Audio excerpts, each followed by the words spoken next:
Oh, hello there, my fellow American. Currently, our nation is roasting like a pig on a spit.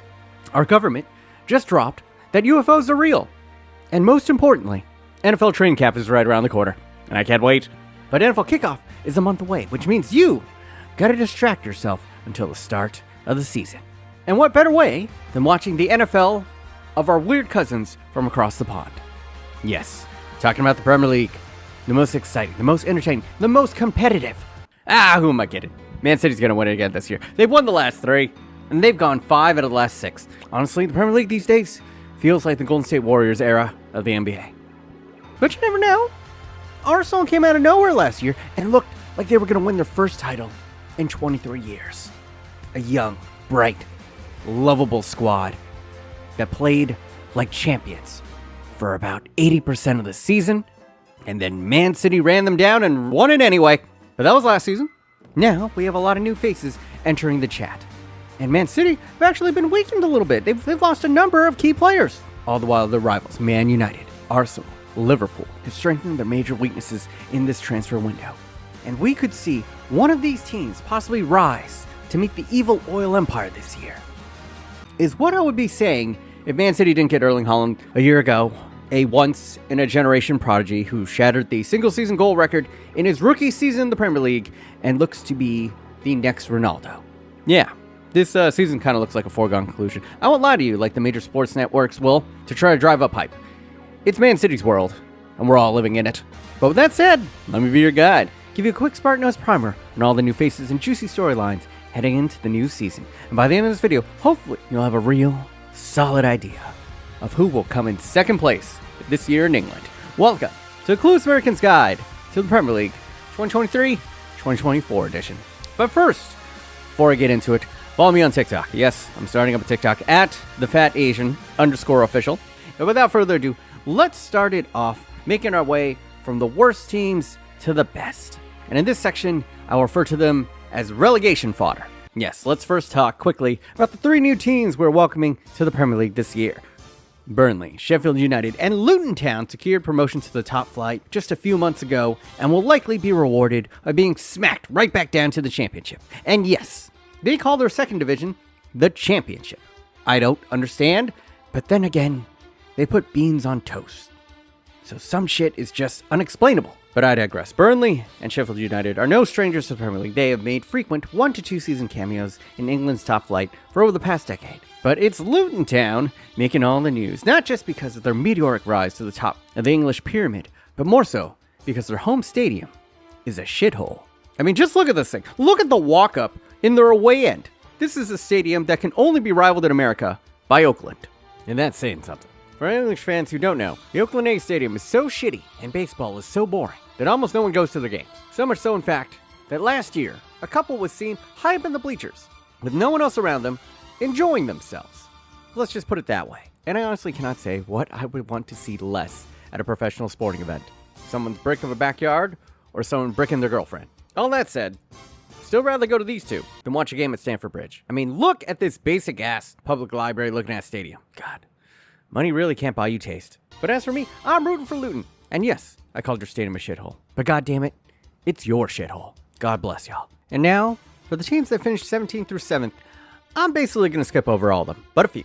Because I get it, you're American. You ain't got time to get up at 4 a.m. to watch Everton draw Bournemouth 0-0. You want winners, you want excitement, or at the bare minimum, entertainment. So I'm basically skipping over all the midfield, except for 2 sleeper teams. Audible mention to Aston Villa, but my 2 sleeper teams for this year are Newcastle and Brighton. Now first up, Newcastle.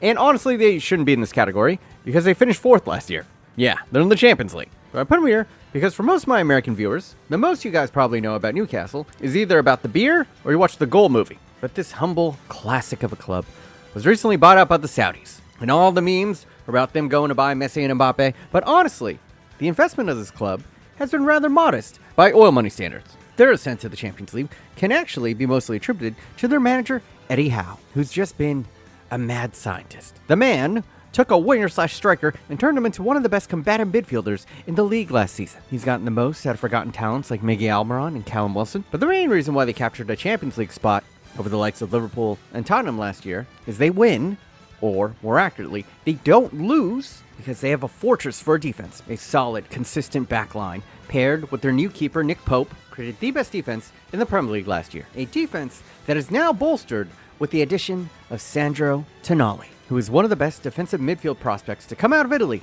in recent years. A country that prides themselves on their defensive prowess. So it wouldn't shock many if their defense gets even stingier for the season to come. And then going forward, they will highlight the talents of the Swedish wonderkin Alexander Isak. It's terrifying to think what this team could become when the Saudis finally do open up their piggy banks. But therein lies the challenge for them this season. How will they do when they have to manage not just higher expectations, but also playing in Europe? Do they weigh themselves thin, fighting on multiple fronts? What we were seeing in Newcastle is the next Man City in their ascendancy arc. They were the great story last year, but as expectations and payrolls begin to rise, it's only a matter of time before they become as maligned as Manchester City. Which is why, for my American friends, I recommend you hop on the bandwagon right now. In fact, it's not even a bandwagon if you get in early enough. Say that you watched Goal the Dream Begins as a kid and that your favorite player for Newcastle growing up was Santiago Munoz. Do it, bro. And then my other sleeper team is Brighton Hove Albion. If Moneyball was written in modern day and was about a football club, it would be about Brighton, because their scouting department is basically playing Football Manager in real life, using data, algorithms, and all that good stuff to source out the best young talents from around the world, buying them up for pennies and selling them for astronomical sums. Leandro Trossard was picked up for $16 million and flipped to Arsenal for $30. World Cup winner Alexander McAllister was bought for $12.5 million. I was recently sold to Liverpool for a fee of $35 million, which could rise as high as $65 million. And Moises Caicedo was bought for a paltry $4.5 million and is now looking like he's going to be sold to Chelsea for $80 million. And what's crazier is the guys that they find to replace these departing stars generally turn out even better. Trossard, leaving midseason, allowed a little-known Japanese player named Kaoru Matoma to become one of the best wingers in the league. The Japanese international was bought for $2.5 million, and since going full blue lock all over the Prem, his price tag has shot up to the $40 million range. And you know what? They can even do this magic trick with their manager. As after Graham Potter was poached away early in the season, his replacement, Roberto De Zerbi, came in and took the Seagulls to even higher heights than they ever could have imagined. This man was tactically resetting the meta in English football all last year. And even with all these big names departing their squad this summer, you know they already have a treasure trove of 18 to 20-year-olds chomping at the bit to become the next Matoma, the next McAllister. They got more skilled teenagers on the roster than a Chinese sweatshop, and I have no clue which one of these super teens are going to be the next big thing. They literally pop out of nowhere, and that is the main appeal of following Brighton. If you want the newest, the hottest prospects in world football, Brighton is the team for you. So now, let's move on to the Big Six. These 6 teams have historically been the biggest names in the game for the past 2 decades. Although these first 2 didn't even finish in the top 6 this year. So let's start off with Tottenham, who began last season as a trendy darkness. Many agreed that they had the best transfer window, and with Antonio Conte at the helm, a proven Premier League winner, it seemed that silverware might not be out of the question. Fast forward a year, and the Spurs brass canned Conte midway through the season, sending his ass back home to Italy. Flying Spirit, their new £60 million striker Richarlison, had 4 more yellow cards for taking off his shirt than he had goals scored, and the only player that showed up for him last year, Harry Kane, might just be fucking off to Germany, and no one could blame him. I hope Harry Kane goes to Bayern Munich. He deserves better. The only reason to stay at Tottenham is so that I can chase down Alan Shearer's all-time Premier League goal record. Something that realistically he could accomplish in 2 seasons. But does this man deserve to suffer the hell on earth that is Tottenham for another 2 years? My man's whole career at Tottenham can be summed up by this image. Honestly, I'm done wasting my time and your time talking about Spurs. Instead, just watch these highlights of Harry Kane and Heung-min Son. Let's move on to the other joke of a Big Six club, Chelsea. And oh, what a shit show that first season under new ownership was. Todd Boehly came in having conquered baseball with the LA Dodgers and thought he could do the same in the Prem. He spent the summer cleaning house in the front office and then threw the bag at the window. £600 million on players in a calendar year, enough to make Roman Abramovich's oil money blush. And what did they have to show for it? A complete and utter clown show of a season. 4 different managers, an excess of players that led to $100 million players having to sit on the floor and change in the hallways because there wasn't enough space in the dressing rooms, and a failure to finish in the top half of the league for the first time since 1995. Welcome, truly and all, to the banter era of Chelsea Football Club. Now logic says it can't get much worse. They just have too much talent on the team to finish in 12th again. And by talent, I mean they have stockpiled a metric Lizzo worth of excellent players on this team. And they've cut the fat from this roster, jettisoning a swath of players who have frankly underperformed for the club ever since the miraculous Champions League win 3 years ago. And for my American viewers, yes, Christian Pulisic is gone. They sent his ass to AC Milan, who are actually a quality side. They have a more than decent chance of winning the Serie A this year. And if you want to watch them, you'll have to subscribe to Paramount Plus. And I would gladly do that than watch Chelsea again this year. Listen, I think they'll do better. But we're talking about a team that would regularly challenge for the league, that just 3 years ago was the best team in Europe. This fall off is near little pump levels. And yes, they hired Mauricio Pochettino, who has long been considered the next Jose Mourinho, the next special one. He was the hottest name in the manager market this summer, and I couldn't understand why. The man has won nothing. He's got a bunch of second place medals over at Tottenham, and after he got the can there, he led PSG, a side featuring Neymar, Messi, and Mbappe, to second place in the French league. The man couldn't even win the Farmers League. Paris was bested by Lille. He had 3 of the best players on the planet, and I'll bet you right now, 90% of these people watching this couldn't name 3 players on Lille. And yet, this man keeps failing upwards. And I'm supposed to think he's the one who's going to right the ship at Chelsea? Okay, sure. But hey, the man's a second place specialist. And for many Chelsea fans, they would gladly take second place in the league than finishing 12th once again. Now let's move on to my beloved Manchester United, who, after suffering their worst season in Premier League history a year ago, had a miraculous turnaround last year. Erik ten Hag, the Dutch Eisenberg, cooked up a third-place finish in the league. But how will they follow such a rejuvenating season? Well, first off, they bought Mason Mount, a perpetual underperformer for a Chelsea club that finished 12th last year. Yeah, I'm confused why we bought him too.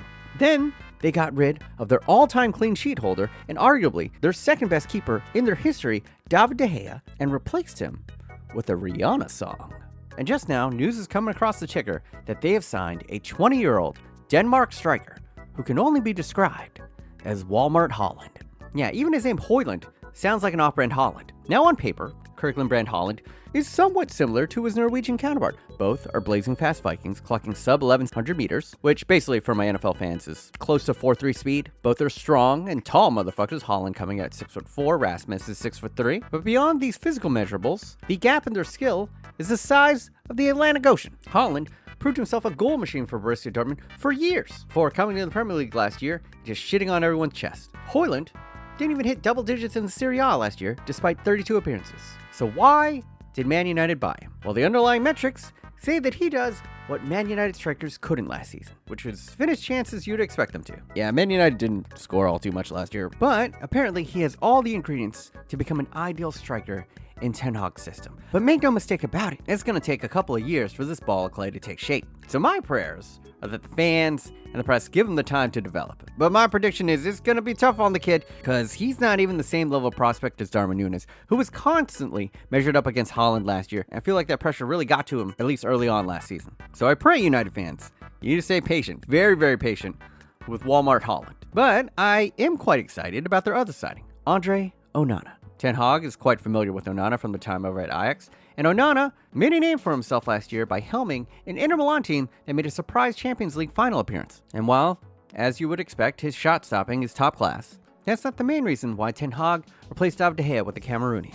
David De Gea, while being one of the best shot stoppers in modern history, has always had one glaring weakness. The man can't pass for shit. And his long-range distribution, forget about it. You might as well hand it back to the other team. And unfortunately for De Gea, modern football has evolved to where keepers like Ederson and Alisson are integral to building up attacks and maintaining possession. And Onana is in that same mold. Not only is he surprisingly flashy with the ball at his feet, he might be the best in the world at long ball distribution, as he ranked number 1 last year in the Champions League for passes completed by a keeper over 35 yards. It might seem like a trivial stat to focus on, but as the saying goes, you're only as strong as your weakest link. And that lack of distribution from the keeper position last year was a major weakness that actually limited Ten Hag's options tactically. It's something that might go unnoticed, but I'm predicting that this change in personnel will win games for Manchester United this year. Now, will they improve from the third place finish from a year ago? Probably not. I don't see where the goals are going to come from, beyond Rashford. And then there's the issue of ownership. The Glazers have dragged their feet on selling the club, and you can see that it's hampered them in the transfer window this summer. If the Qataris had sewn up and bought the club, I could have easily been talking about Harry Kane walking through the doors. But alas, they had to settle for a developmental prospect in Højlund. Still, I think things are generally on the up. My prediction for them this year, comfortable finish in the top 4. All right, next on the list is Liverpool. And this is not the Liverpool I previewed 2 years ago. That monster of a squad that was grabbing teams by the throat and chokeslamming them through the floor. That's not him anymore. In fact, half that team that won the Champions League and the Premier League are gone. Sadio Mane, Roberto Firmino, Ox, Jordan Henderson, Fabinho, super sub Divock Origi, all gone. And all of a sudden, it's a rebuild. And old Kloppy is trusting in youth and a revamped midfield to solve all of Liverpool's problems. Now, I can't get too hard on him because injuries were the main reason why Liverpool was hamstrung for the first half of last year. And once they got healthy, we caught a glimpse of that beast from 2 seasons ago. In fact, they finished the season sensationally, going undefeated for the final third of the season, including a 6-game unbeaten streak. A win streak that nearly catapulted them from languishing mid-table to nearly chasing down a top 4 spot. And simply, Jurgen Klopp is too good of a manager for them to have back-to-back disappointing seasons. And they have retooled the biggest problem from last year, their midfield. Last season was a nightmare in their engine room, with players being either old or hurt, or too young and under-seasoned to hold the spine of the team together. And from there, everything else kind of fell apart. So this summer, Liverpool went out and spent a cool 100 milli on 2 young midfield talents. First to the door was Alexis McAllister. The Argentine was another relatively unknown Brighton talent who came to the forefront as arguably Argentina's second best player in their World Cup run, and of course was magnificent for Brighton all year long, having an eye for goals, scoring 10 last year in the Premier League. The man with the toothy smile plays an attacking midfield role. And what is he good at? Well, he's kind of good at everything. Hyper-resistant, he rarely gives the ball away, while being a decent passer of the ball, as you would expect from a midfielder. His feel for the game is magnificent, rarely out of position, and as I mentioned before, can pop up for a goal or two. The only weakness in his game I could find is that he isn't the most creative player. In fact, his assists are kind of low for someone with his passing quality, only grabbing 2 assists last year at Brighton. And creating chances was a major issue for Liverpool last season, which is why the other midfielder that they bought specializes in just that. In fact, this 22-year-old have some people labeling him as the Hungarian Kevin De Bruyne. Now I'm going to butcher his name, but Dominik Szoboszlai is a cam coming from another talent factory out of Germany. RB Leipzig, like Brighton, have an extensive scouting network and a reputation for snatching up all the best young starlets from across the planet and incubating them in arguably the most youngster-friendly league in the world. And Szoboszlai is the next big thing off their production line. The Hungarian play inside or outside as an attacking midfielder, having the pace and dribbling ability to beat a man on the wing, while also possessing the savvy and creativity to playmake in the center of the park. But what will make him a fan favorite at Liverpool is that this dude has a fucking op for a leg. His long-range shooting is something that Liverpool fans will unfairly compare him to club legend Steven Gerrard. Plus, he's taking the number 8 shirt, so he's kind of asking for it. That pressure could destroy many young players. But Dominik seems like he's built different. At the age of 22, he was already unanimously named captain of the Hungarian national team, which speaks to his maturity and leadership. And talk about keeping cool under pressure. Apparently there's a story that during the Champions League, when RB Leipzig won a penalty up against PSG, Neymar walked up to Szoboszlai, who's RB Leipzig's penalty taker, and cheekily asked him if he was going to score. Szoboszlai responded, "Yeah, I always score." So he's not lacking for confidence. And this is all before I get to what he's best at. My man is a free kick specialist. His dead ball delivery is ridiculous. And frankly, it's going to be an utter nightmare for any keeper next season when Liverpool wins the ball within 30 yards of the net. Because you gotta remember, they already have a world-class free kick taker in Trent Alexander-Arnold. Szoboszlai's free kicking ability is right there. And then you got McAllister, who actually scored a couple of free kicks for Brighton last year. So every time Liverpool wins a free kick, every keeper is gonna have to worry about 3 separate angles. And that's not to mention all the different run-up routines that they can perform. It's gonna be fun to watch them. Of all the new faces coming into the Premier League, I am most curious to see how Szoboszlai plays. And that is saying a lot because I'm a Man United fan. I should hate him. But this man's game could be explosively entertaining. And given he played in a system that was modeled after Klopp's tactics from his time in the Bundesliga, he should be a perfect fit.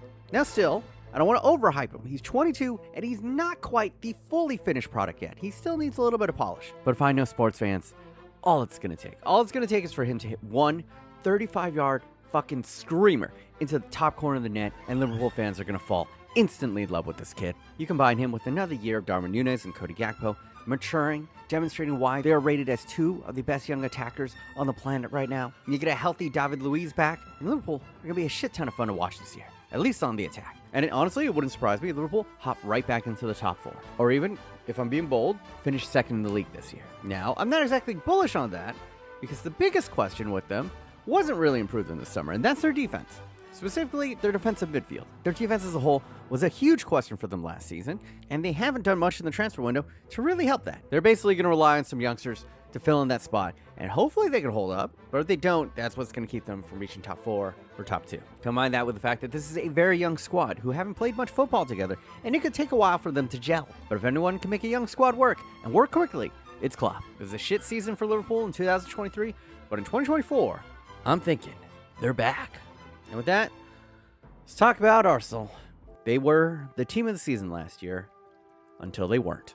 How do you follow up a year where you bottle away the league like Arsenal did? Because for guys who don't know, long story short, Arsenal blossomed too quickly last year. They fielded the youngest team in the Prem, and the first team matured into a juggernaut early on in the year, but lacked the stamina and depth to close it out. When injuries and fatigue hit the first team late in the season, they faded like cotton candy into water. But now that there's proof of concept that they could win the league, their owner Stan Kroenke pulled out the checkbook and brought in some reinforcements. On defense, they brought in Jurrien Timber, who's touted as one of the best young fullback in the world right now, comes from an Ajax team renowned for their youth development. Then they grabbed Kai Havertz from London rivals Chelsea, and his career can be summed up as sometimes maybe good, sometimes maybe shit. And I honestly don't know what Arteta sees in him, but given him the benefit of the doubt, he was played out of position for most of his time at Chelsea. He's not a natural striker, and if he's slotted into his more natural, creative attacking midfield role, I could see it bearing fruit. Another big issue for them last year was they got very little production out of their subs, so recalling Nicolas Pepe alongside American Folarin Balogun will definitely help out the legs of Martinelli and Saka this year. For all American viewers, keep an eye on Folarin. Just last year, he declared for the US men's national team, and he had a fantastic season in the French league, scoring 21 goals. And his underlying metrics have some in England thinking that he could possibly one day be a $100 million striker. Now this is all potential, so don't get your hopes too high up, but someone to keep an eye on, especially with us hosting the next World Cup. But all this is just window dressing, because the biggest headline was reserved for the most expensive English signing in history. Declan Rice was wanted by all the big clubs, and now he's Arsenal's. He is a central defensive midfielder and a world-class ball winner. But what makes him dynamic is that he can take the ball off a striker and start a counter all by himself. Because what makes him different from most CDMs out there is this motherfucker can dribble. And not just dribble a little bit, he can carry the ball up the field like a winger. For my American viewers, he's the Draymond Green of the Premier League, getting a defensive stop and then leading the break on the other side. And on top of that, if this man was playing in Madden, his awareness would be 99. He's always in the right position. And if they do lose possession high up the pitch, you know he's going to be right there pressing, helping to win the ball back. And even in build-up play, he's got a world-class switch. He seems like a perfect fit for Arteta's Arsenal. Now is he worth $105 million, the highest sum that any team in the world has paid in this transfer window? Frankly, no. But you have to pay a little bit more when the player is English, especially in the Prem. And the simple fact that they kept him from going to rivals like Liverpool, who desperately need a CDM, and even Man City, has been a pretty big cue for Arsenal, who've been a little bit stingy in their pocketbooks for the last decade or two. Is this enough to push them over the top and actually win the league and make progress this year? We will see. It's very curious what Arsenal will do this year, because it is a crucial season, make no doubt about it. This season for Arsenal could define them for the next decade. Were they just a flash in a pan last year? Or was that just the beginning of something special? That maybe, just maybe, we are seeing the next generational force of the Premier League. And if players like Odegaard, Saka, Saliba, and Martinelli can continue to improve, while bolstered by all these reinforcements, they might be the only team capable of challenging Manchester City for the title this year. And I hope they do it. I just wouldn't bet on it. My name is Manchester City. Look upon my works, ye mighty, and despair. 3 times Premier League champions, 5 out of the last 6 titles. The unquestioned GOAT, Pep Guardiola, at manager, and a 22-year-old Erling Haaland, who just had the best season that a player has ever had in the entire history of the Premier League. How do you improve upon perfection? How do you stay motivated after winning a treble? Because the Champions League was the only trophy they were missing in their cabinet. So the only goal left? Well, 4 teams in history have won 3 Premier League titles in a row. None have ever won 4 in a row. Can this team, that was a footnote in English football history for most of their existence, become the greatest dynasty the country has ever seen? Most likely, yes. Complacency will be their biggest enemy this season. But with Pep being a master of motivation, I don't think it'll be an issue. He'll have the squad's heads right. Although their job might be a little bit more difficult this year, they did lose their late season Zidane in Ilyan Gundogan, who will be departing for Barcelona this year. And then they sold off Riyad Mahrez to the Saudi League, another strong rotational piece in the lineup. But crucially, they were able to convince a homesick Bernardo Silva to stay, a masterful, clever little player that was preferred to Mahrez in many crucial games down the stretch, and you could argue was instrumental in having them get past Real Madrid last season in the Champions League. And even though they lost Gundogan, they picked up the savvy veteran Mateo Kovacic from Chelsea, who I am sure Pep is just going to turn into the next Elian Gundogan, because that's what happens at Manchester City. Every time a crucial player leaves, they just get a better version of them. David Silva out the door, KDB in the door. Fernandinho out the door, Rodri in the door. Sergio Aguero out the door, Erling fucking Haaland in the door. These motherfuckers just don't miss. And now, the rich are just getting richer because they just signed maybe the best young defender in the world, in Josko Gvardiol. But 90 million euros for a 21-year-old. And he might be worth every fucking penny, because he just wasn't the best young defender at the World Cup. He might have been the best defender, period, at that tournament, and was a major reason why Croatia returned to the semifinals. And it only makes sense that now that Man City have the next generational attacker on the roster, that they go out and grab maybe the next generational defender to be in the squad, to grow and mature alongside Erling Haaland. And what's gross is they don't even need him. They don't have to throw him in right away. There's going to be zero pressure on him. The man could sit for the entire season and it would be chill. But more likely, they're just going to ease him into the rotation. And thus is the luxury of Man City. With Pep at the helm and oil money in their coffers, you can make nearly any player bend to your will. And for my new American fans, if you want to guarantee that you will wake up at 4 a.m. in the morning and you'll watch your team just beat the brakes off another, well, Man City is the team for you. You know, a bunch of Europeans and fans throughout Asia became Warriors fans during their dynasty run? Well, now is your time to return the favor. Indulge. Be Man City fans. The oil empire is here, and it's going nowhere anytime soon. The only thing that could possibly stop them is other oil money, because Saudis bought Newcastle and the Qataris are looking like they might buy Man United, and that's the only roadblocks I could possibly see. I mean, that or either the 115 financial fair play charges that were brought up against them last year, but I'm sure they could pay off those judges like they paid off every judge before. They are, and pardon the pun, a well-oiled machine, pristinely crafted in a hyperbaric chamber by a meticulous master using only the finest materials found on planet Earth. From player management to positional adaptation to dance moves, Pep Guardiola just seems a step ahead of his competition on every level. And my only prayer against another 10 years of Man City dominance is that Pep gets burnt out like he did at Barcelona after he wins his 4th title this year and maybe takes a sabbatical. They literally need to suffer from success so hard that they get bored. Now don't get me wrong, there will be rivals that will provide them a sporting challenge. Erik ten Hag might cook up a surprise here and there. Klopp's revamped Liverpool will undoubtedly dazzle this season. And then there's Pep's protege, Mikel Arteta, who almost had his number last year, and is returning with maybe the best young squad in the league. But none will outshine the master, at least not this year. While all three are a threat, none of them are perfect, like Man City. All three of these teams, Liverpool, Manchester United, Arsenal, lack the depth and experience to withstand the brutal marathon of the season. Just the attrition of this league will cause these three contenders to fade, while Pep will keep his troops fresh and rotated throughout the year. And the embarrassment of quality in his second team will make them pretty much impervious to all these types of dips and potholes down the stretch. That is how they have run everyone down over the past 3 years. It's not how you start, it's how you finish. And what summed up last year, for me, was Mikel Arteta was named Manager of the Month 4 times last season. And you know how many times Pep Guardiola was named Manager of the Month last season? 0. But you know who was named Manager of the Season? Yep, Pep Guardiola.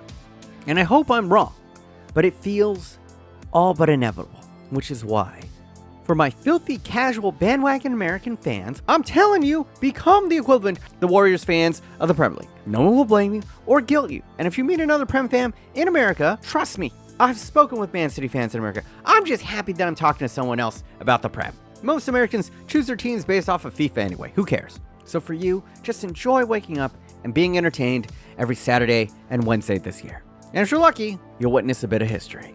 And that is pretty much going to be my guide for the 2023-2024 season of the Premier League. Now, I do want to preface this. I am making this before the Premier League transfer window closes. So, as I do every year, in about a month, once the window closes and we get a few games under our belt, I'm going to come back, put out another video in which I give you a guide on choosing a team to bandwagon in the Premier League in 2024. Spoiler alert, it's still going to be Man City, but, you know, maybe a couple other teams to watch out for. But anyway, As always, I'd like to thank my patrons keeping me alive and well, and a special shout out to my newest patron, Burnsy Boy. Thank you, bro. I'd like to thank Lewis for going ahead and editing this video. You're the real MVP. And yeah, until next time, boys, stay thick.